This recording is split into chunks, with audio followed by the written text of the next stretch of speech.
Welcome back to the English Daily Podcast. I'm Anna, and today we're talking about why museums matter. This is a topic that connects language, history, art, science, and travel, so it's perfect for curious English learners. And I'm Jake. I like this topic because museums can be fun, but they can also be very educational. Some people think museums are quiet buildings full of old things, but they are much more than that. Exactly. A museum is a place where objects are collected, preserved, studied, and shown to the public. That means museums are not just storage rooms. They are places where we can learn about people, ideas, and events across time. Today we'll talk about what museums do, why they are important, and how to talk about them in natural English. Great. Let's start with vocabulary. You used the word preserve. What does that mean in this context? To preserve something means to protect it and keep it in good condition for the future. Museums preserve paintings, documents, tools, clothes, fossils, and many other objects.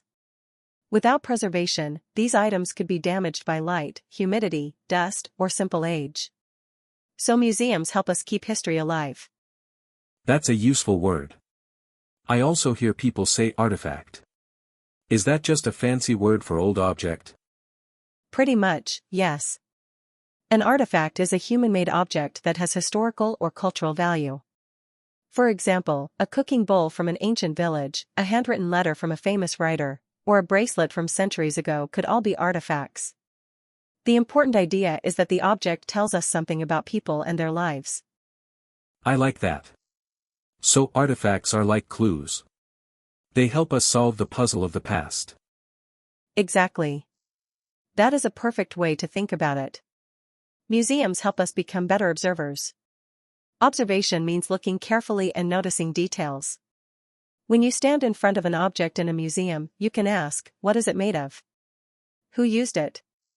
Why was it important? What does it tell us about that time? That sounds like active learning. You are not just looking. You are thinking. Yes. And that is one reason museums matter so much for English learners too. They give you a chance to practice descriptive language.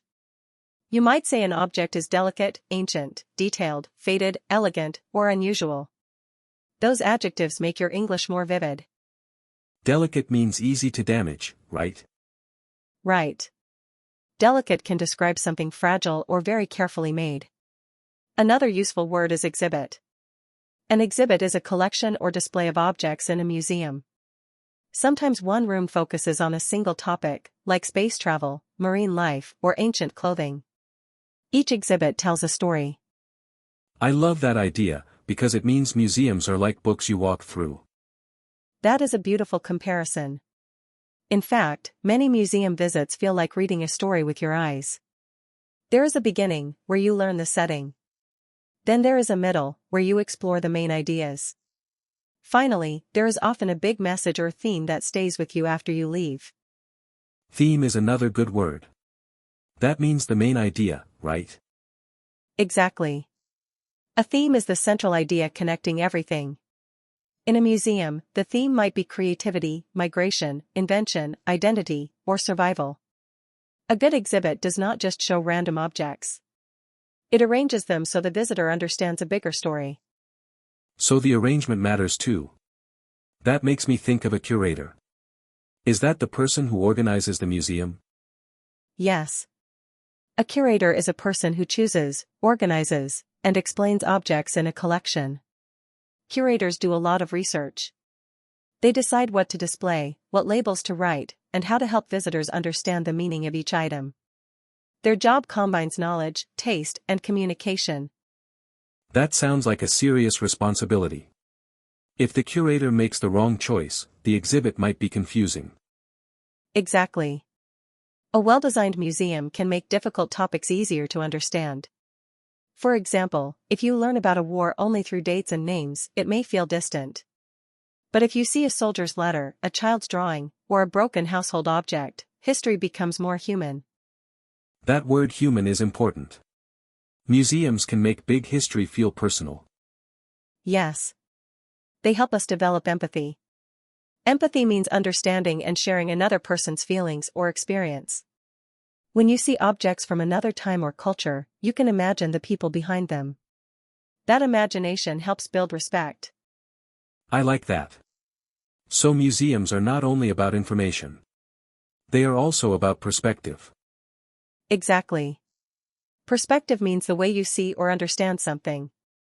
A museum can change your perspective because it shows you a different life, a different place, or a different way of thinking. For example, a museum about migration may help you understand how difficult it is to leave home and start over somewhere new. That connects to real life. A museum is not just about the past. It can help us think about the present. Absolutely. And that's one reason museums are so useful in education.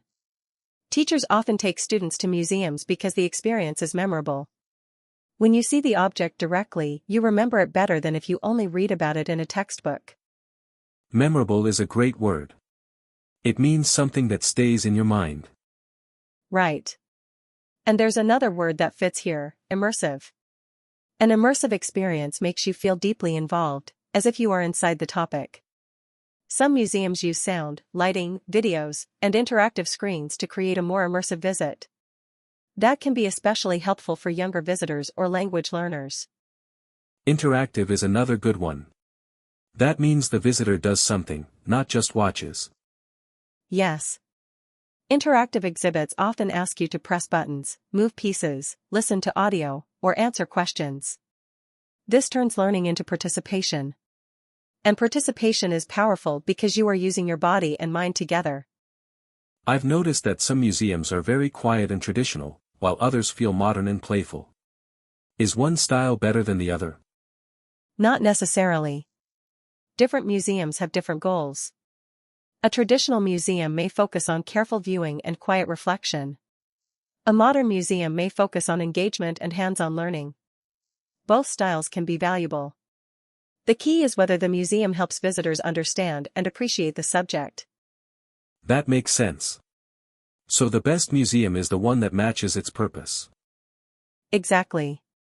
Now let's talk about something practical for visitors: how to talk about a museum visit in English.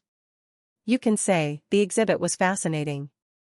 I was impressed by the collection. The guide explained everything clearly. My favorite part was the section on ancient tools." These are simple, natural sentences you can use. Could I also say, I learned a lot from the visit? Definitely. That is a very common and useful phrase. You can also say, "It gave me a new perspective," or, "It made me think about history in a new way." If you want to sound a little more advanced, try words like insightful, thought-provoking, or well-curated. Well-curated means organized in a smart and attractive way, right? Yes. It suggests that someone put real care and intelligence into the display. Here's another helpful expression: to bring something to life. When a museum brings history to life, it makes the past feel real and present. That is a strong compliment. I like that phrase. It sounds lively, which is funny because museums are often described as quiet places. True, but quiet does not mean boring. In fact, silence can help people focus. When the environment is calm, visitors can pay attention to details. And details often create deeper understanding. What about the social side?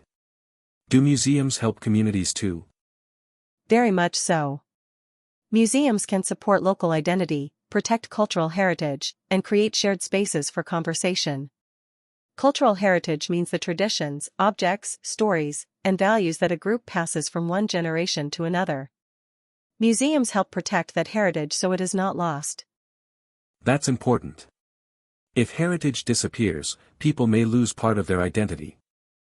Exactly. Museums can also be places of dialogue. Dialogue means a conversation between people with different ideas or backgrounds. A good museum does not force one answer. Instead, it invites questions. It encourages visitors to compare, reflect, and discuss. So a museum visit can become a conversation starter. Yes, and that is great for English practice. After a visit, you can ask a friend, "What did you find most interesting? Which exhibit surprised you? What object would you take home if you could?" Those questions lead to longer, richer conversations.